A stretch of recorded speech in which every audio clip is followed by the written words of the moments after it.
Mangwanani akanaka vedare tinokuchingamidzai zvekare kune chimwe chirongwa pano paZim Facebook Secrets and Confessions. Tadzoka zvekare nemamwe mamessages. Rekedzai tibva tapinda mumamessages edu atadzoka takakubatirai. Message iri kutanga yakamira sekudai so: hanzi makadi zvenyu mukoma, ndinokumbirawo kuti munge muchindiposterawo nyaya yangu makavika chitupa changu.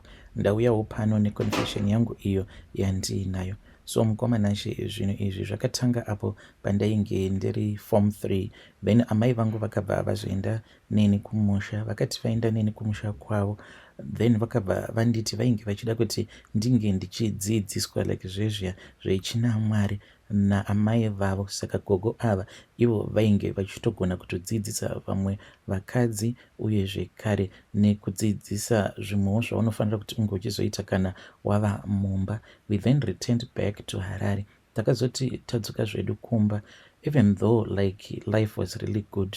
Baba vangu ivo vainge vachitoshanda samanager at a certain supermarket, so life was not even bad at all. We had everything that we wanted. Baba vangu ndokubva vazongoshaika. Mushure mekunge baba vangu vashaika, magarages ose awo ainge arimo mumhuri ndipo paakabva azonyuka. Vose vaya vainge vachinyepedzera sekunge vainge vachifarira amai vangu. That was when they started to show my mother their own true colors. Hey mukoma, vainge vachida kutitorera zvose, like all that was movable vakatitorera, midziyo yose yemumba kusvika pakunotora nemapoto aamai vangu. Things really got so bad. Takazosara tisina kana chikafu chekudya, because kunyange chikafu icho chainge chatengwa nechechi, the one that was supposed to be used parufu rwababa vangu, panewo zvimwe zvakazosara. Then mama vainge vakati chikafu ichocho chinge chichizoiswa mupantry, but even chikafu ichocho chakazotorwa nanabanguru nanatete. Saka ivo vainge vakatageta imba, but pavakaona kuti imba vainge vasingakwanisi kuibata because amai vangu vainge vari pamatitle deeds, sezvo ivo amai vainge vakachata. Chavakazongoita ndechekuti vakabva vazomanikidza amai vangu kuti motikari inge ichizotengesewa. Saka motikari iyi yakati yatengesewa kudaro, nekudawo kwekuti amai vainge vari desperate, vakabva vabvuma, but havana kana cent ravakambopiwa. So amai vangu vakabva vangoti it is okay, but imba hamusi kuzoitora. Saka kubva ipapo I can say kuti amai vangu vakabva vazochinja. She used to be a good woman, tichitoenda kuchechi tichitoenda sei, but nekuda kweutsinye hwose uhwo hwavainge vaitirwa nehama dzababa vangu, I saw kuti amai vangu vakabva vachinja. She was no longer that woman that she used to be before. Amai vangu manje vakabva vazotanga kushanda pose apa baba pavainge vachiri vapenyu. Amai vangu vainge vasingabvumidzwi kuti vange vachienda kubasa. Things were never the same kubva amai vangu pavakazotanga kushanda, because mumba tainge tisisinawo kana plan. Amai vangu ndo pavakabva vazotanga kuita zvemaboyfriends, vachitora nemaboyfriends akasiyana siyana, bringing them home. Vakambotanga vachanyara ivo vachienda kunorara kumba kwemaboyfriends, kudzamara vava kuchiuya manje nemaboyfriends avo. Saka sezvo pamba painge pava kungogara paine mastepfather akasiyana siyana, vamwe vacho vavaiuya navo, most of these boyfriends vaitoti kana paya kana amai vangu kana vari busy nezvimwe zvimabasa zvavo zvavanenge vachiita, takagara like mudining, then ndaibva ndatoona kutoti kweinga wane zvikomba zvaamai zvava kutonditsonya, and they would show me kuti they were interested in me. Apa iniwo semusikana ainge achiri kukura ndainge ndava kunzwawo kuti ndava kudawo munhurume. Saka ivo amai vangu vakabva vazouya nechimwe chikomba chavo chairatidza kuti chainge chiine mari, apa chainge chisina kana kumboomera, chaipa amai vangu mari, vaning'ina vangu, first of all inini. Saka chaiti kana chava kunditambidza mari paya, chobva chandibata ruoko, chobva chandipuruzira.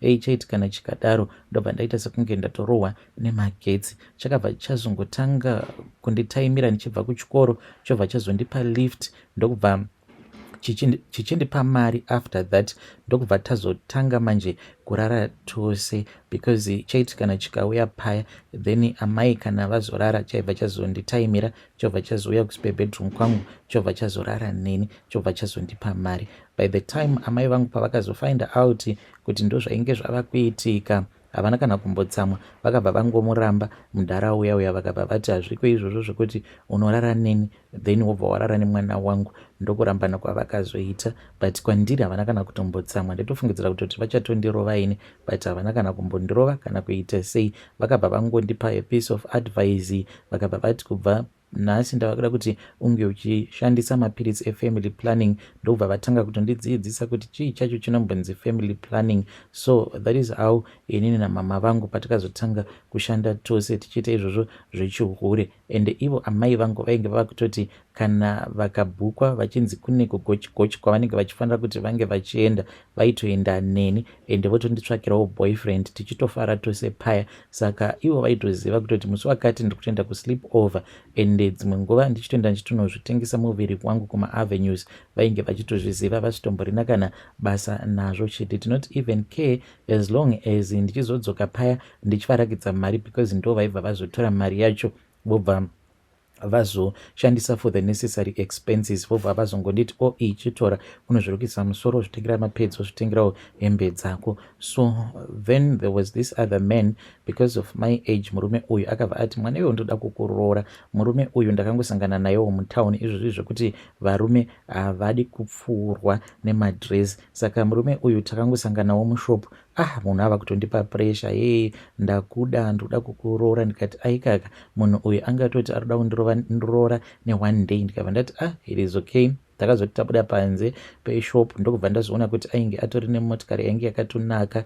Then ndikabva ndati since munhu uyu achiti aroda kundiroora, let us see. Ndokubva ndazoenda ndikabva ndazonoudza amai vangu kuti ndainge ndasangana neimwe mbinga mutauni yainge ichiti iri kuda kundiroora. At first amai vangu ndakanyatsokuona kuti she was excited kuti ndainge ndava kuda kuroorwa, but handizivi kuti ivo vakazonyatsokupindwa nei, because later on vakabva vazodzoka kwandiri vakabva vanditi it is far much better kuti iwe ungoramba uchiita zvauri kuita izvi zvokutengesa muviri wako, because right now kana ukaroorwa zvinoreva kutoti tinenge tisisina that source of income. Handiti unoziva kuti une vaning'ina avo vanhu kuda kuti vange vachizokwanisawo kusvika at least form 4. So ndo zvatakabva tazobvumirana ipapo, but amai vakabva vati but munhu wako usamuramba, uri kufanira kuti unge uchizomuramba mushure mekunge akuroora kana tikuda kudya. But vakabva vati but unofanira kuti unge uchizoramba kuchata naye, chingoroorwa chete, timudye mari munhu uyu. So mukoma zvakatoitika ipapo painge pasitomborina kana hama dzababa,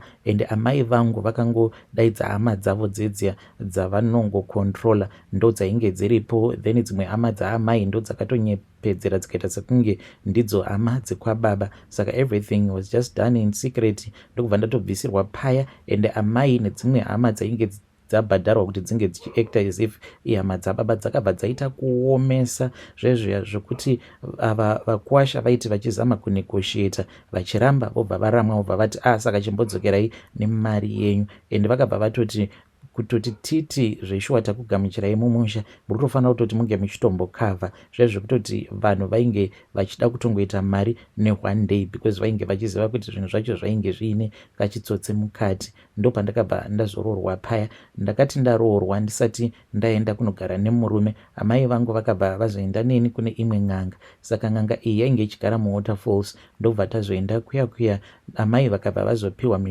mishonga iyo yavakanzi inini ndainge nichifanira kuti ndinge ndichizoti paya pandinenge nichibikira murume, then ndobva ndazomubikira. So after that ndakabva ndazotanga manje kugara nemurume wangu. Amai vangu vakabva vazondifonera zuva iro racho ravainge vaudzwa nen'anga kuti ndo pandainge nichifanira kuti ndinge nichizobikira murume wangu chikafu chinenge chiine mupfuhwira. Ndo pandakabva ndazotora chiplastic bag chiya ndainge ndakanzi handaifanira kuti ndinge ndichizochivhura. Saka chiplastic bag icho chainge chichingogara pose apa chichigara pasi pemubhedha. Ndobva ndachitora paya. Mushure mekunge ndachitora ndakabva ndazovhura, ndobva ndazoona kuti mainge muchiita sekunge mainge muine hwohwa hwainge hwakaomeswa. Ndakabva ndazotora hwohwa huya ndokubva ndazochekerera into small pieces. After that ndobva kugreta ndichiitira kuti iye asazotesta mushonga iwoyo. Ndokubva ndatanga kubika paya. Murume wangu akazoti adzoka achibva kubasa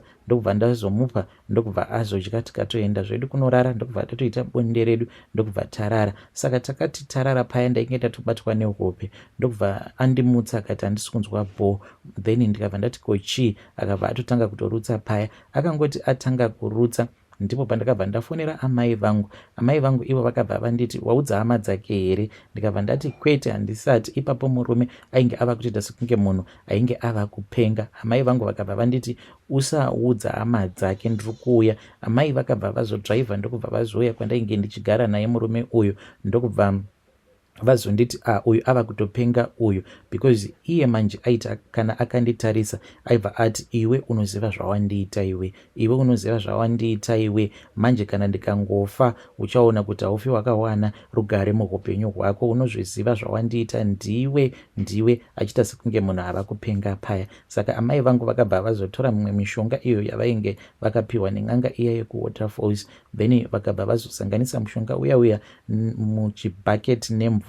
Saka vakabva vazondipa bhaketi reria, vakabva vanditi geza kumeso kwako uye zvekare nemaoko nemakumbo. Ndokubva ndazoita saizvozvo. Ndakati ndapedza kudaro, amai vangu vakabva vazotora jagi, vakabva vazoti tainge tichifanira kuti tinge tichimumanikidza murume wangu kuti ange achinwa mvura. So sezvo iye ainge ava kuita sekunge munhu asina kukwana, vakabva vazonditi ndinge ndichimunyengerera. Ndakabva ndazotora bhande rake. Ndakati ndatora bhande rake ndokubva ndazomusunga maoko ake. Ndapedza kudaro ndakabva ndazomusunga makumbo, ndikabva ndamuti uya ndinge ndichikuradzika pamubhedha. Akabva abvuma paya. Takangoti tangomuradzika pamubhedha, amai vangu vakabva vaita zvekumugarira nechepadumbu. So akati apedza kunwa paya ndokubva azongoti zii, ndokubva tatomuchinja hembe. Then by the time vana tete hanzvadzi dzake padzakazosvika vakatoona kutoti munhu kana kutaura ainge ava kusatombogona kutaura. Amai vangu already ivo vainge vatombodzokera kumba vachiitira kuti hama dzemurume wangu dzinge dzichizosvika ndiri ndega. Later on vakazotevera kuchipatara. Vakati vatevera kuchipatara, then murume wangu ndokubva azoshayika paya. Saka hama dzemurume hadzina kutomboziva kuti izvi ndo zvatainge takaita inini naamai vangu, and handitombozivi kutoti ipapo kuti mishonga iyi yandakapiwa yainge iri mishonga yainge ine poison here or what happened. After murume avigwa, life I can say kuti it continued. Then ndikangoramba ndichingodanana nevarume vakasiyana siyana. Saka ndainge ndiine imwe mbinga yangu iyo yandainge ndichifanira kuti ndinge ndichizoenda kunosangana nayo kune imwe hotel, and ndokwataiwanzokuenda kunosangana ikoko. Saka iye aitongogara akatongobhuka, so ndaingotosvika pareception ndobva ndatopiwa makeys, then I would go to the room and wait for him. Zvino musi wacho iwoyo ndakabva ndatongosvika pahotel semazuva ose, ndokubva ndakolekta makeys angu ndikabva ndaenda kuroom kwedu. Then ndakamumirira murume uyu, I think kubva kuma6 kunosvika kuma9 p.m. munhu no sign of him, kana foni yake ainge asingaansi. Then ndo pandakabva ndazonzwa a knock on the door, ndikabva ndati vasvika baba vaya. Saka I was angry mukoma, I was angry with him. Ndo pandakabva ndangoramba zvangu ndakarara, ndainge ndakatofuka musoro wangu ndisingadi kuzotarisana naye. All of a sudden ndo pandakabva ndatanga kunzwa kuti muroom imomo mandainge ndiri mainge muine munhu uyo ainge ava kufamba. Ndakangoramba ndakangorara zvangu paya ndisingadi kunetsana nawo. Then ndo pandakabva ndazoti but wait a minute, munhu uyu apinda sei? Because ndo pandakabva ndazorangarira kuti ndakangoti ndichingopinda murumu imomo, then ndikabva ndatokiya door. Pandakangoona chipoko chake ndo pandakabva ndascreama paya nekuti ndainge ndabatwa nekutya. Ndakabva ndazama kuti ndinge ndichitiza, ndokubva ndadona. Ndakati ndadona ndikabva ndafenta. So mangwana acho makuseni ndo pandakabva ndazoona kuti pafoni pangu painge paine mamessages akawanda. Mbinga yangu yaye ichindituka ichindiudza kuti sure ndingabhuka room so that you can spend the all night murumu imomo uine umwe murume. Ndakazomufonera akabva andituka, akabva anditi uri hure risina matyikira. Sure, throughout the night I knocked on the door ndichitonzwa uchitochemedzwa neumwe murume, but mukomanashi, to tell you the truth, ndainge ndisitomborina kana umwe murume uyo wandainge ndiinaye. Ndakabva ndazoenda kuna amai vangu ndikabva ndazovaudza kuti this is what had happened. Saka vakanditi maybe it is just a bad dream. Ndakangoramba ndichingotengesa muviri wangu kuma avenues. this other day apo pandakazopikwa up neumwe murume uyu akati andipika up, tainge tawirirana pamaprizes because ainge achiti anoida all night. Akabva anditi kana ukabvuma kuenda neni kumba kwangu I'll give you even more money. Ndokubva ndabvuma paya. Saka akabva adriver murume uya even like the way that he was driving ndakabva ndatongobatwa nechadzimira. Ndobva ndatoona kutoti tainge tatosvika pamba pake ainge aine rimwe zimba rainge rakakura. But when I woke up the next day ndakanzwa kuti I was freezing cold. Ndobva ndakabva ndaona kuti ko kwani zvandiri kumakuva. It was just after 5 a.m. Ndobva ndatoona kutoti ko zvandiri kumakuva ekunational. I then called my mom. Amai vangu vakabva vazoya vakabva vazondipika up. Vakati tainge tichifanira kuti tinge tichidzokera kumba. Ndikati kana tofanira kuti tinge tichidzokera kumba kwagogo vaya vekuwaterfalls. Mukomanashi ndakabva ndaita nharo naamai ndikati kana we have to go there. Hazvisi normal izvi kuti ndingamuka ndiri kumakuva ndokubva tazodzokera kumba kwagogo vaya. Takati tadzokera kumba kwagogo vaya. Saka gogo vaya vakabva vazoti pandiri painge paine mweya wemurume wangu uyo wandainge ndakaurayisa mushure mekunge ndamupa mupfuwira. Saka vakabva vazonditi ndainge ndichifanira kuti ndinge ndichipiwawo mushonga, but vachinditi mushonga ndainge ndisingatozivi kuti chainge chitori chikwambo icho chavainge vachida kundipa. Vachinditi mushonga iwoyo ndo waizoshanda uchidzinga chipoko chake murume uyu. Saka mushonga uyu wandakapiwa kainge kangori kamudzi aka ndakabva ndazonzi ndainge ndichifanira kuti ndinge ndichizokaisa mulotion. Ndaiti kana lotion iya yandinenge ndichishandisa kana yapera then ndaibva ndazotora kamudzi kaya ndobva ndazokaisa zvekare mune imwe new body lotion yandinenge ndatenga. Saka zvinhu izvi kubva muna 2018 ndainge ndichingozviita. Then friend yangu yakabva yazondifonera. Mushure mekunge friend yangu yandifonera, iye ainge atogara zvake achitoshanda achitoitawo zvekutengesa muviri wake. Saka ndakabva ndazombobva muHarare ndikabva ndazomboenda kuBulawayo ndikabva ndazotanga kushanda nefriend yangu. Akabva azoti ainge afonerwawo nekazini yake yainge ichigara kuno kuSouth Africa. Ndokuzouyawo kwatakazoita kuno kuSouth Africa. Saka takatoti titori patouchline paya. Then one night pane umwe murume uyo akatouya kwandiri akabva andiudza kuti ainge achida kuti ndinge ndichienda naye tongonorova a quick one. So takabva tatongoenda tikabva tatonorova a quick one. Saka iye after that akabva atopfeka ndobva atobuda akaenda. Saka I was inside that small room because kwacho kwatinoitawo zvekutengesa muviri yedu tinozviitira padhuze nepamwe palodge. Saka tinenge takatobhuka unenge uchingopinda nemaclients ako then wobva watobuda. Saka ndakabva ndazoti ndava kuda kuisa mari iyaiya mune kamwe kahandbag kangu. To my surprise ndopandakabva ndazonzwa kuti muhandbag mangu mainge muine chinhu chainge chirimo chainge chichifamba.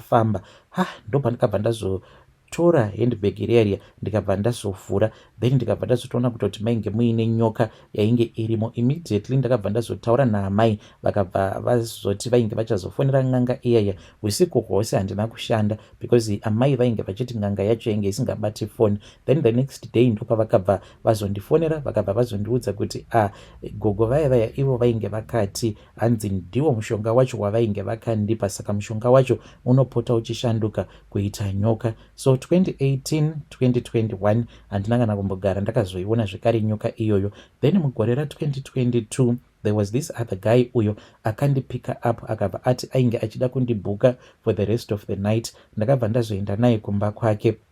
Murume uyu takangoti tapedza kuita raundi yekutanga ndokubva atanga kubatwa nemamwe mazi kudzikirira. Then after that akabva azotanga kuchema achiti ainge arumwa nenyoka. Akati nyoka kani ndarumwa nenyoka. Saka ndakangoti zvimwe kuda maybe dzingoriwo hope. Then later on akabva azonditumidzira mapictures ari kuchipatara akabva ati hona ndarwara shamwari. Ndikatoona kutoti makumbo ake ainge akaita kuzvimba.